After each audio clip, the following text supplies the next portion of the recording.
Hello traders, welcome back to our channel. आज फिर बड़े दिनों बाद आई मुझे अपने व्यूवर्स की याद। जी हाँ, बिल्कुल।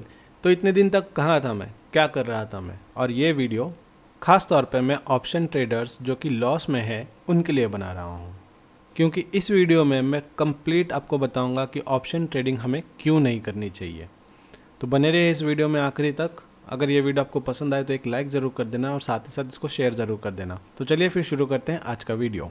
लेकिन वीडियो शुरू करने से पहले I sincerely want to apologise you guys to my viewers जो मुझे रेगुलरली फॉलो करते हैं। मैं उनको सिंसियरली अपोलोजाइज करना चाहता हूँ, बिकॉज जैसे कि हमने अपने पिछले वीडियोज़ में डिसाइड किया था कि इस मंथ हम कोई भी ट्रेड नहीं करेंगे। लेकिन जैसे कि आपको पता है, ट्रेडिंग एक नशा है और by the hook of my losses I ended up trading this month also. एहे रहा नहीं जाता, तड़प ही ऐसी है ना। So I sincerely apologize you guys for making false promises. चलिए तो फिर बात करते हैं इस वीडियो की। जैसे कि मैं कह रहा था कि ऑप्शन ट्रेडिंग करनी नहीं चाहिए, बिकॉज अब इस मंथ में 1 जून से मैं ट्रेडिंग कर रहा था ऑप्शंस में। अब ऑप्शंस में ट्रेड करते वक्त मेरे से होता क्या है ना, चलिए मैं आपको ट्रेडिंग पोर्टल पे बताता हूँ मेरे से क्या हुआ है। तो देखो गाइज, इस मंथ में हमने सिर्फ 2 ही दिन प्रॉफिट किया था और बाकी 5 दिन हमने आज लॉस किया है ना। फिर भी आप देखोगे नेट प्रॉफिट हमारा 36,000 का प्रॉफिट था। अब ऑप्शन ट्रेडिंग जब करते हैं हम, तब हमारे माइंड में बहुत सारी चीज़ें एक साथ चल रही होती है। उन चीज़ों में से एक चीज़ ये भी होती है कि कल जितना प्रॉफिट कमाया था आज उतना ही प्रॉफिट फिर से कमा लूँ, है ना। अब आप देखोगे यहाँ पे फर्स्ट डे पे हमने सिर्फ 500 का प्रॉफिट किया था। सेम एक्सपेक्टेशन रख के 4 जून को हमने फिर से ट्रेड किया था, जहाँ पे हमें 4660 का लॉस हो चुका था। यहाँ पे मैं पूरी तरीके से ट्रैप हो चुका था, क्योंकि इलेक्शन पीरियड और एग्जिट पोल के रिजल्ट्स काफ़ी अच्छे थे, तो ये एक्सपेक्टेशन से मैं एंटी डायरेक्शनल ट्रेड कर रहा था यहाँ पे।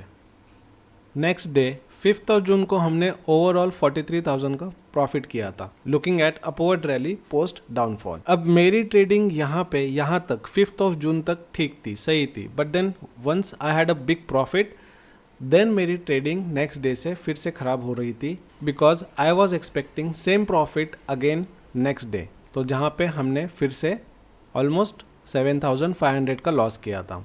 अब ये 43,000 के प्रॉफिट से हमने ऑलमोस्ट 7,500 का लॉस ले लिया है। तो नेक्स्ट डे मेरा माइंडसेट ये था कि मैं कल का जो 7,500 का लॉस था वो रिकवर कर लूँ। तो यहाँ पे मैंने ट्रेड किया, फिर से मुझे 11,000 का लॉस हुआ।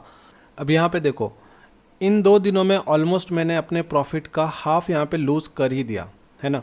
क्यों यहाँ पे हमने लूज़ किया? तो हम मेरी मार्केट से यहाँ पे एक्सपेक्टेशन थी कि मार्केट फिर से बड़े मूव देगा और हम बड़े पॉइंट्स कैप्चर कर सकते हैं। पोजीशन साइजिंग हमारी ठीक थी, पॉइंट्स ज़्यादा कैप्चर करने के चक्कर में मैंने यहाँ पे 2 दिन में अपने प्रॉफिट का हाफ लूज़ कर दिया है।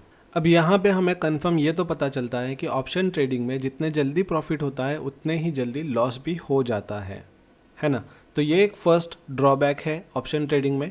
सेकेंड जो ड्रॉबैक है ऑप्शन ट्रेडिंग में, वो एक्चुअल में सबसे ज़्यादा हार्ड हिटिंग और रियल फैक्ट है ऑप्शन ट्रेडिंग का, जो कि हम अभी डिस्कस करेंगे। तो देखो गाइस, यहाँ तक मैं अपना हाफ प्रॉफिट लूज़ कर चुका था, है ना। अब नेक्स्ट ट्रेडिंग सेशन से मेरे माइंड में सिर्फ इतना ही था कि 40,000 में से जितना मैंने लॉस किया है उसको रिकवर कर लूँ। तो मैं यहाँ पे ओवर ट्रेड करने लगा। यहाँ पे मैंने अपने पोजीशन साइजिंग बढ़ा ली। लॉस रिकवरी के लूप में फंस के मैंने और भी लॉसेस किए, जैसे कि मैंने 10 जून को 3,800 का लॉस किया था और 11 जून को 4,780 का लॉस किया था। So which means like option trading में अगर आप लॉसेस के ट्रैप में फंस जाते हो तो उसी लूप में आपका माइंड काम करता है, जो कि सिर्फ और सिर्फ लॉस रिकवरी के बारे में सोचता है। So this is the biggest disadvantage of option trading, जहाँ पे एक बार आप लॉस में आ जाते हो तो आपका माइंड सिर्फ लॉस रिकवरी के बारे में ही सोचता रहता है और लॉस रिकवरी करने के लिए ही आप ट्रेडिंग करते रहते हो। सो यहाँ पे आप ओवरऑल अभी तक का जून के मंथ में मेरा टोटल जो अभी तक प्रॉफिट बचा हुआ है वो है ऑलमोस्ट लाइक 4,614 रुपीज़ का। सो गाइज, मेरे इन 10 दिनों के ट्रेडिंग में आपको इतना तो पता चल गया होगा कि ऑप्शन ट्रेडिंग कितना ज़्यादा रिस्की है। वो तो चलो ठीक है कि मंथ के पहले मैं प्रॉफिट में था, इस वजह से मैं ये लॉस बेयर कर पाया। लेकिन सोचो, यही लॉस अगर मेरे एक्चुअल कैपिटल से हो जाता तो मेरा माइंडसेट आज क्या होता। 40,000 10 दिनों में लूज़ करना is not a joke. And honestly I feel जब तक मैं मेरे माइंडसेट पर और मेरे ट्रेडिंग स्ट्रैटेजीज़ पर और टेक्निक्स पर जब तक मैं पूरी तरीके से काम ना कर लूँ तब तक मैं ऑप्शन ट्रेडिंग में नहीं आऊँ तो मेरे लिए बेटर है, I feel. So guys, let's get to square one.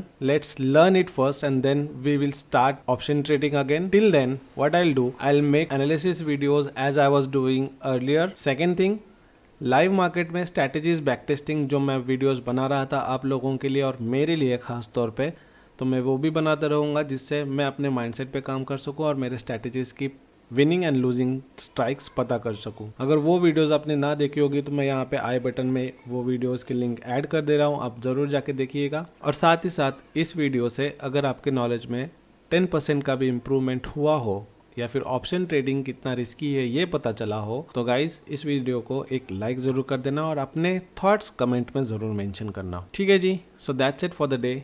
Jian this side signing off for the day. Thank you so much. Bye bye.